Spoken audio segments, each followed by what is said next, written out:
ዘፍጥረት 37 ቁጥር 12 ወንድሞቹ በሴኬም የአባታቸውን በጎች ይጠብቁ ዘንድ ሄዱ። እስራኤልም ዮሴፍን ወንድሞቹ በሴኬም በጎችን የሚጠብቁ አይደሉምን? ወደ እነርሱም እልክ ዘንድ ና አለው። እርሱም እነሆኝ አለው። እርሱም ሄደ ወንድሞችና በጎቹ ደህና እንደሆኑ ወሬያቸውንም አምጣልኝ አለው።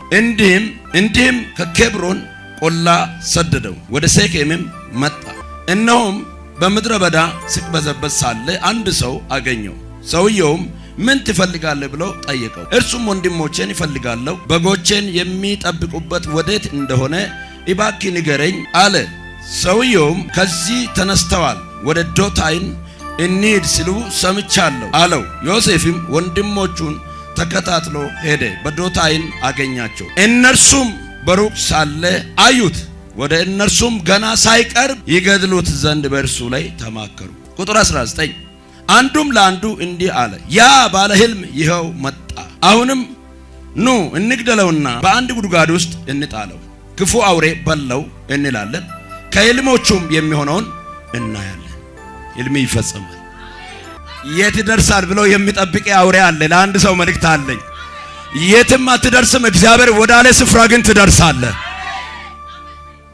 አባቱ ዮሴፍን ጠራና በሴኬም ወንድሞቹ በጎችን ወደሚጠብቁበት ስፍራ እልካለሁ፣ በጎቹም እነርሱም ደህና እንደሆኑ አይተ ለኔ ደግሞ መልካም ዜና ወሬውን ይዜና ብሎ ስለው፣ የሚገርማችሁ ዮሴፍ ሄዶ ልክ በምድረ በዳ ሲቅበዘበዝ አንድ ሰው አገኘው ይላል። እና የሚገርማችሁ ይሄ ያገኘው ሰው በዚህ ምን ትፈልጋለህ ብሎ ሲጠይቀው እንዲህ አለ፣ ወንድሞቼን ይፈልጋለሁ ስል ወንድሞቼ ከዚህ ተነስተዋል፣ በዚህ የሉ፣ ግን አንድ ነገር ሰምቻለሁ አለ። ወደ ዶታይን እንሂድ ብሎ ሲያወሩ ወሬ ሰምቻለሁ ስል ዮሴፍ እየተከታተለ በዶታይን ወንድሞቹን ከሩቅ አየ፣ እነርሱም ከሩቅ አዩት። እና በጣም የሚገርመኝ ዮሴፍን ባዩት ጊዜ አንድ ነገር አወሩ። ገና ከሩቁ አዩትና እንገለዋለን አሉ።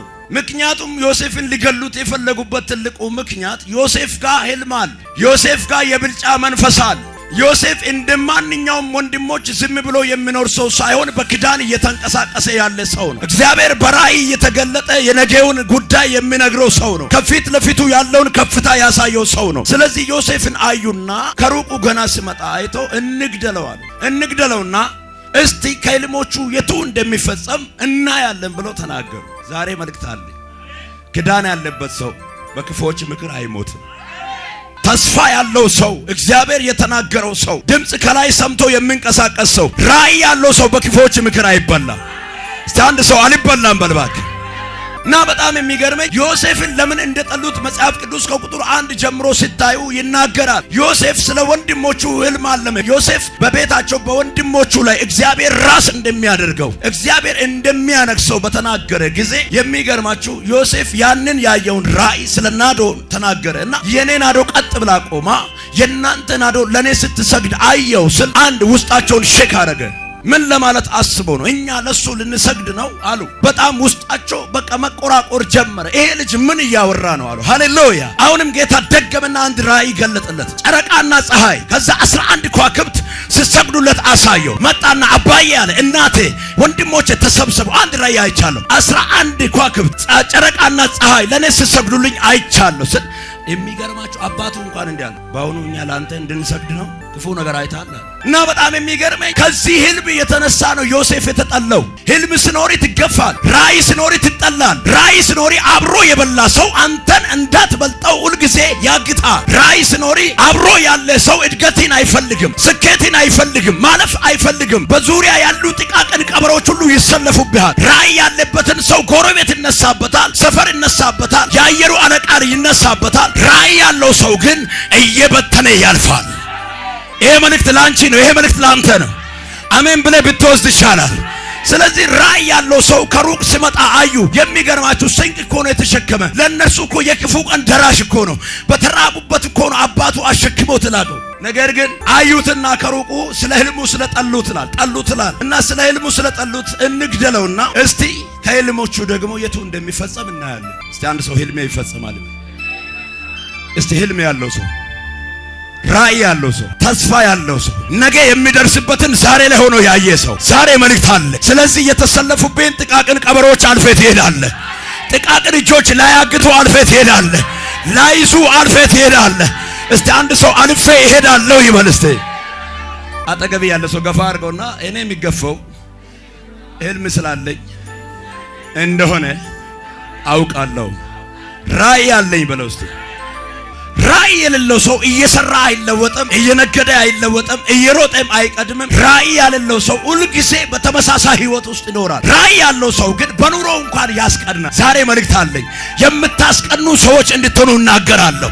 ወደ ከተማ ስትገቡ ማስቀናት፣ ወደ ሆነ መንደር ስትገቡ ማስቀናት፣ የሆነ ስፍራ ላይ ስትንቀሳቀስ ማስቀናት፣ ስታገለግል የሚያስቀና ክብር በኢየሱስም ያግኛችሁ ወንድሞቼ። ራእይ ያለው ሰው ያስቀናል። እስቲ አንድ ሰው ራእይ አለኝ የሚል ሰው ከፍ አድርግና ራእይ አለኝ በል እስቲ። ራእይ ሲኖሪ ልክ የሚጠቃቀሱ ይበዛሉ። ራእይ ሲኖሪ ገና ስትመጣ ይጠቃቀሳሉ። ራእይ ሲኖሪ ገና መንገድ ስትጀምር ወዴት እንደሚሄድ እናያለን ይላሉ። ራእይ ሲኖሪ ገና ጓዳ ላይ ሆኖ ስላንተ ሐሜት ይጀምራሉ። ራእይ ያለበት ሰው ሐሜተኞች አልፎ መከራን አልፎ ችግርን አልፎ ወደ ራእዩ ይደርሳል። አረ አንድ ሰው ለኔ ነው የሚል አሜን ይበል። ራእይ ያለው ሰው ያልፋል። ህልም ያለው ሰው ይከብራል። ራእይ ያላችሁ ራእይ ያለ ስለምን ይገፋሉ አትበል። ህልም ካለብህ ትገፋለህ። ራእይ ካለ ትገፋለህ። ነገ የሆነ እቅድ ካለ ትገፋለህ። ነገ የሚጠብቅ ተስፋ ካለ ትገፋለህ። ዛሬ መልእክት አለኝ። እየተገፋ ግን ወደ ነገር ትገባለህ። እየተገፋ ወደ ስኬት ትገባለህ። እስቲ አንድ ሰው ከፍ ባለ ድምጽ ገባው ይበል እስቲ። ትክክለኛ ራእይ ያለው ሰው ምልክቱ ምንድነው ካልክ የሚገባበት ስፍራ ሁሉ ያስቀናል። ትንሽ ነገር ይዞ ጎልቶ ይታያል። አየ የሆነ ጥቃቅን መንደር ውስጥ እየገባ እሱ ግን ከፍ ብሎ ይታያል። ዛሬ መልእክት አለኝ። ታላላቅ መሃል ሆኖ ራእይ ያለበት ሰው ይታያል። ዛሬ እንዲህ ብዬ ልናገር፣ የምታይ የአባቴ ክብር ያገኛችሁ፣ የምታይ የአባቴ መንፈስ ያገኛችሁ። ባላችሁበት መንደር ነገራችሁን ከፍ የሚያደርግ እንደገና ኃይልን የሚሰጥ የአባቴ መንፈስ ዛሬ ያገኛችሁ። እስቲ አንድ ሰው ራእይ አለኝ የሚል ዛሬ እንደዚህ ይሆናል። ራእያችሁ ይፈጸማል። ህልማችሁ ይፈጸማል። ጥሪያችሁን ዛሬ በኢየሱስ ስም ትቀበላላችሁ። ወደፊት የምትሮጡበትን ያያችሁትን ህልም የምትሆኑበትን ሰማያዊ የሆነ በረከት ዛሬ ያገኛችኋል። ዛሬ ያገኛችኋል። እስቲ አንድ ሰው ክብር ያገኘኛል ይበል እስቲ። አየ ዮሴፍ በእግሩ እኮ ነው ስንት መንገድ ስንት ምድረ በዳ እየዞረ ደቆ የደረሰውን ሰው ከሩቅ ሲያዩ ቅናት ገባበት። ያ ህልመኛው መጣ። ራእይ ካለ የመጀመሪያ የምትገፋው ከቤተሰብ ነው። ራእይ ካለብህ አብሮ ያለ ሰው ይቀየርብሃል። ራእይ ካለብህ ህልም ካለብህ እውነተኛ ጥሪ ካለብህ አብሮ ያሉ ይነሱብሃል። ነገር ግን አንተ ታሸንፋለህ። አረ አሸንፈህ ትሄዳለህ። አንተ ራእይ ያለበት ሰው ይበልጣል። ራእይ ያለበት ሰው አሸንፎ ይሄዳል። ተስፋ ያደረጋቸው ሰዎች ተስፋ ያደረካቸው የምትጠብቃቸው ሰዎች የሆነ ጊዜ ለፊታቸውን ይለውጣል። ምን አድርጌ ነው ትላለህ? ምንም ሳታደርግ ነገሮች ይቀያየሩብሃል። አየ የምትጠብቀው ኑሮ እንደጠበቅከው አይሆንም። ሰልፍ ይበረታብሃል፣ ወጀብ ይበረታብሃል። ዛሬ መልእክት አለኝ። ራእይ ያለበት ሰው ህልም ያለበት ሰው እየተገፋ ወደ ማዶ ይገባል። አረ አንድ ሰው ለኔ ነው ስል ይሁንለት። እስቲ ገባው በሉ እስቲ። በኢየሱስም ዛሬ ትገባላችሁ። ገና ቆቀሩቆ አዩትና ተጠቃቀሱ። መጣ ደግሞ ምን ልትሆን ነው? ዛሬም አሉ እኮ ሰላቢዎች፣ ዛሬም አሉ እኮ የሚጠቃቀሱ ለእውነተኛው ነገር ስትራሮጥ የማይወድ። ዛሬ እንዲህ ብዬ ልናገር፣ የአባቴ እጅ ከላይ ከሰማይ ይገለጥባቸዋል። ሐሳባቸው በአንተ አይከናወንም። ምክራቸው በአንተ አይፈጸምም። ንግግራቸው በአንቺ አካል አይለብስም። አንድ ሰው እኔ አሸንፌ እሄዳለሁ በሉ። እያሸነፍኩኝ እኖራለሁ በሉ።